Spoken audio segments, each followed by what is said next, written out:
Hola, ¿qué tal? Muy buen día. Mi nombre es Paola Aide Vadillo Niño.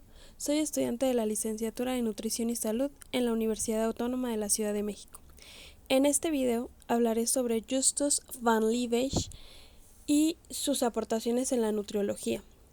Justus van Liebig fue un químico que nació en Alemania en 1803 y murió en Múnich en 1873.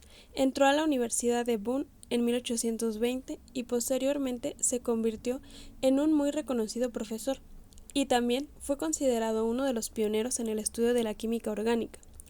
En sus inicios se dedicó a la química orgánica estudiando los fulminatos que tenían semejanza con los cinatos, el cual fue uno de los primeros casos de isomería, que es un fenómeno en el que dos o más compuestos tienen estructuras moleculares diferentes pero fórmulas químicas idénticas. También descubrió el cloroformo, el ácido hipúrico, el cloral, y estudió los compuestos de los alcaloides, el ácido úrico, los aminoácidos y las amidas. A lo largo de su trayectoria profesional, Justus van Liebig se enfocó en la química fisiológica o bioquímica, estudiando la química de los procesos vitales, para mejorar en el conocimiento de la composición química y en las funciones de los alimentos. Liebig se apoyó en los trabajos de Magendie, quien llevó a cabo ensayos con diferentes alimentos para establecer su digestibilidad relativa. Liebig, con sus colaboradores, realizaron los primeros análisis confiables de la composición química de los alimentos y también aprovecharon los resultados de esos análisis para estudiar cuantitativamente sus funciones. Y para llevar a cabo esto, se basó en la clasificación de los alimentos de Magendie, quien los dividía en dos grupos, nitrogenados y no nitrogenados. Pero Liebig fue mucho más allá, ya que consideró a los nitrogenados como esenciales para la formación de músculos y otros tejidos, y los denominó elementos plásticos de la nutrición.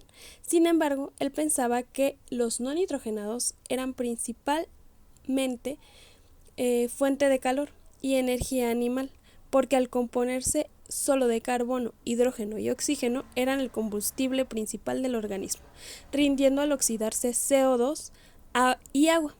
Es por ello que los llamó elementos respiratorios de la nutrición.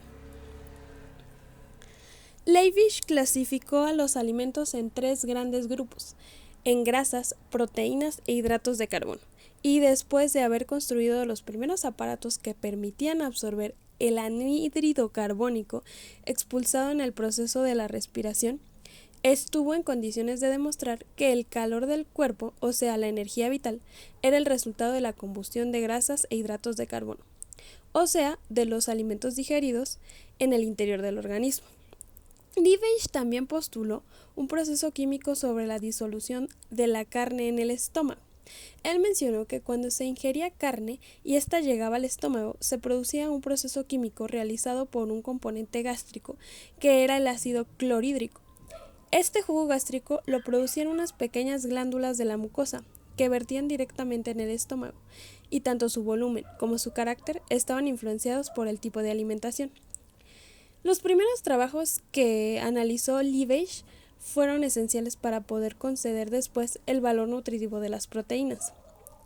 En los alimentos de origen vegetal, descubrió tres sustancias ricas en nitrógeno, a las cuales llamó fibrina vegetal o gluten, albúmina vegetal y caseína vegetal, llamada así porque precipitaba sus soluciones por la adición de ácidos, lo mismo que hacía la caseína láctea.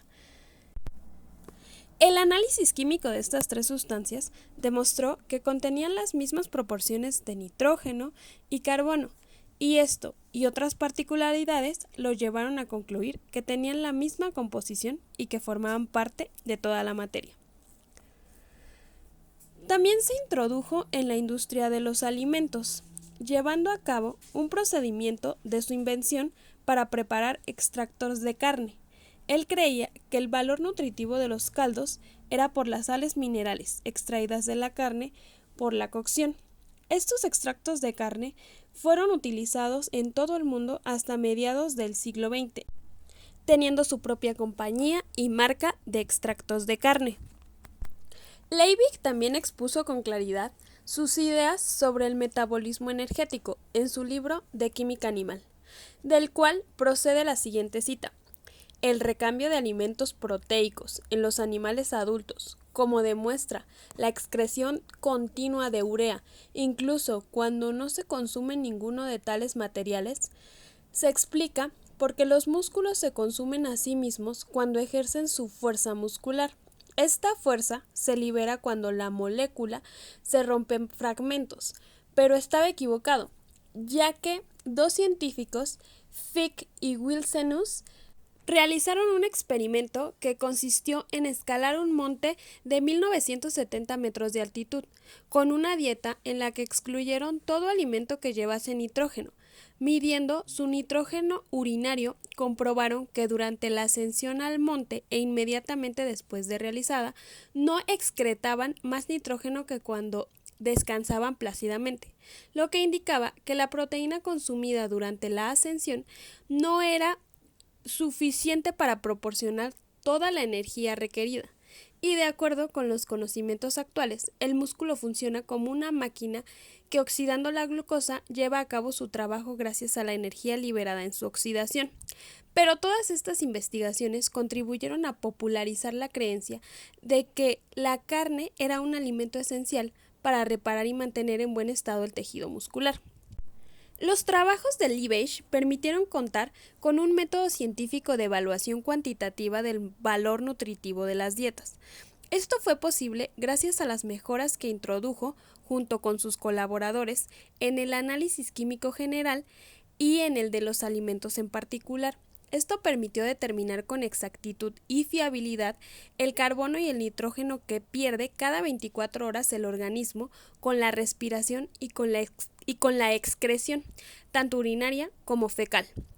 Los análisis que se realizaron de una serie de mezclas alimenticias distintas servirían para aportar las cantidades perdidas de carbono y de nitrógeno. Es conveniente recordar que las cifras o resultados de las determinaciones del carbono eran consideradas como la medida de valor calórico de los alimentos, mientras que las correspondientes del nitrógeno eran la medida de su valor como alimentos formadores de tejidos. Durante muchos años se prestó especial atención al contenido de carbono y de nitrógeno de los alimentos y de la dieta. Fue la escuela de Liebig la que hizo los primeros intentos de establecer los requerimientos o necesidades nutritivas humanas, algo que por obvias razones estaba todavía lejos de lograrse. Las investigaciones de Liebig en química de los alimentos influyeron directa e indirectamente en la lactancia artificial de los niños. Directamente porque él mismo ideó y permitió la puesta en el mercado de un alimento infantil patentado como sustituto de la leche materna, e indirectamente por la difusión de sus nuevas ideas sobre necesidades nutritivas de carbono, nitrógeno y otros principios. Fue el primero en señalar que los sustitutos de la leche materna deberían parecerse a ella en composición química cuanto fuera posible, e insistió en la importancia de los compuestos nitrogenados para la construcción de tejidos de los niños en crecimiento. Entonces ideó la fórmula de un alimento infantil, el cual creía perfecto. Se trataba de una mezcla de harina de malta cocida con un poco de bicarbonato potásico que se añadía para disminuir la acidez de las harinas de trigo y de malta. Los comentarios negativos de algunos médicos que llegaron a calificar el producto de indigestible y a publicar que dudaban que fuese realmente una copia análoga de la leche materna. Entonces la fórmula salió del mercado y actualmente sabemos que la lactancia materna es lo mejor que los bebés pueden consumir para su crecimiento y desarrollo. Entonces, recapitulando, las contribuciones más destacadas de Liebig en la nutrición fueron que el carbono y el hidrógeno que se oxida en el proceso respiratorio forman parte de los tres componentes orgánicos fundamentales de la materia viva y que son carbohidratos, grasas y proteínas. También que las oxidaciones de estos compuestos no solo suceden en los pulmones, como pensaba Lavoisier, sino también en todas las células del cuerpo. También que los alimentos se dividen en respiratorios, ahora los llamamos energéticos, que son los que sirven de combustible y proporcionan energía, y en plásticos, cuyo papel además de servir de combustibles, es de formar parte de las propias estructuras corporales. Y, finalmente, sus intentos de establecer los requerimientos o necesidades nutritivas humanas. Y bueno, por todo ello, Justus van Liebig ha sido considerado, y con razón, uno de los más destacados fundadores de las ciencias nutritivas. Y bueno, por mi parte esto sería todo. Muchas gracias por su atención.